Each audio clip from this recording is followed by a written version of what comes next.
Hello, this is our presentation on the harms of human-driven pollution in the US and in the Middle East. This is Zara, Maxwell, and Aaron from Section AD. First, we'll start with the causes and interconnectedness. Human activities drive pollution through many direct and indirect causes. The direct causes consist of excessive burnings of fossil fuels, rapid urbanization, rapid expansion, high rates of waste generation, and improper disposal of waste material. The indirect causes of pollution are seen in things that amplify this issue but are not intentional or particularly human-driven. This is seen in the cleanup of litter in Seattle and in the dust storms polluting the air in the Middle East. Next, onto interconnectedness. The topics of littering, waste management, and fossil fuel-driven air pollution all interconnect. This is because, firstly, litter harms ecosystems directly and emits greenhouse gas emissions in the cleanup process, as well as when it sits in landfills. The collection of waste produces emissions because the transportation methods and machinery that are used need fossil fuel burning to function. Furthermore, landfills themselves release high amounts of methane and carbon emissions. All of these factors tie back to the harmful impacts of greenhouse gas emissions. From the research collected, we see that the air pollution this causes poses significant threats to human health, degrades ecosystems, and exacerbates climate change. Human-driven pollution harms extend to economics in many ways. Climate change has led to an increase in temperature for the Earth. Although not always noticeable, many communities on Earth have had an increase in need for cooling systems as temperatures have risen. The amount of energy used is already putting a strain on countries, such as those in the Middle East, whose energy usage in the summer can rise to 70% for only their cooling systems. This need for cooling and the energy needed to power it gets very harsh on national budgets. Much of the inefficiency of the system of energy has led to wasted labor and resources, according to Bayomi 2019, which has a large negative effect on economy. Pollution is expensive for everyone. Individual people have to pay fees and taxes to dispose of their waste. The way that waste is dealt with depends on the government and the area these people live in, but the most common methods are landfills and incineration, both of which can cost a lot. If a city chooses to do neither, it can instead send its trash somewhere else, paying for the transportation as well as their own kind of fee for giving someplace else their trash. Many different types and sizes of companies are known to cause a great deal of pollution. Many of these companies have to pay things like taxes and fines for the pollution that they cause. Cities have other ways that they lose money to pollution, but instead of the governmental body of the city, it's the people who live and work there. Pollution ruins the beauty of cities that otherwise may attract people to visit while nearby, on vacation, etc. This has a great economic effect on the city as there are less people to spend their money at local businesses. These businesses losing customers when pollution ruins their city hurts everyone who lives there, as it's less money going through the local system. The image we used to represent the economic impacts is a graph that shows the state and local spending in the US on natural resources between 2014 and 2018. It shows an increase in spending from 27.7 billion to 32.3 billion. The spending includes government spending on things like fish, game, soil, forests, water, and energy. Humans have polluted our planet in many ways, and I want to talk about the environmental impacts of these actions.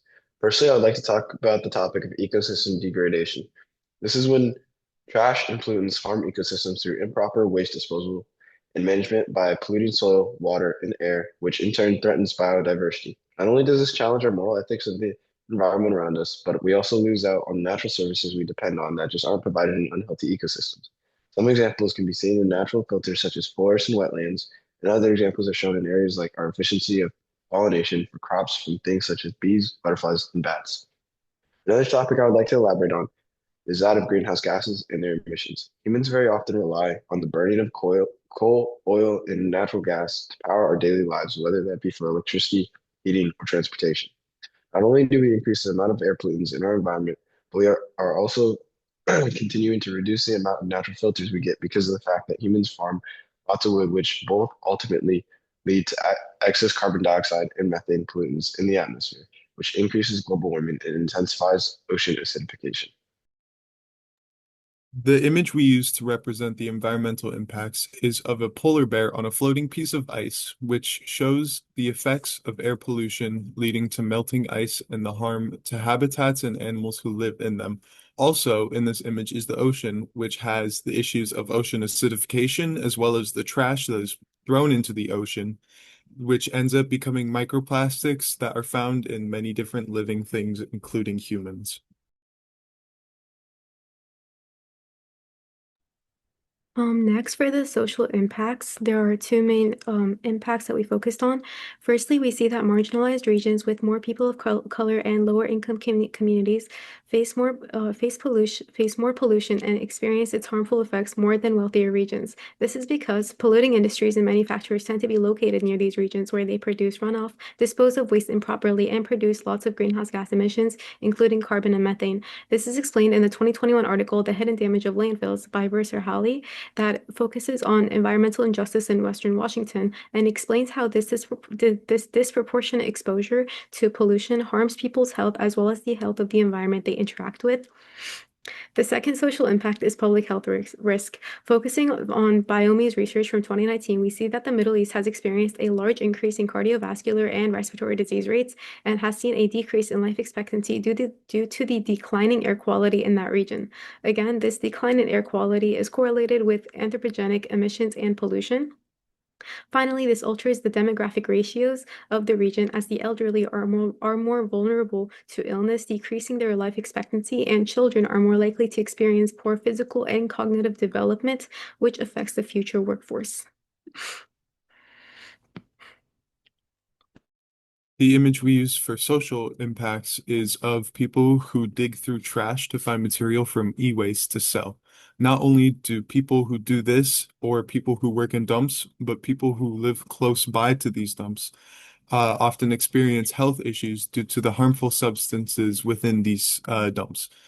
More often than not, trash is sent to areas more populated with marginalized people so that those who are more fortunate don't have to deal with the harms that come from it. Pollution can also ruin the visual or perceived beauty of an area, ruining people's perception of how great the area was or could be.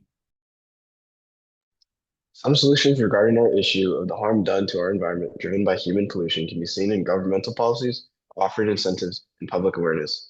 Within the governmental policies, we would like to see policies implemented that limits major corporations from producing hazardous emissions and waste, or enforcing a switch to renewable sources of energy and sustainable waste disposal. In terms of the general population, we would introduce more incentives to individuals that dispose of waste appropriately, or to businesses that limit activity producing greenhouse gases. Lastly, simply raising public awareness about the significance of these issues and how changes can be made on a local scale by individuals would help pave the way to a better and healthier future. And these are our sources that we used. Thank you. Thank Thank you. you.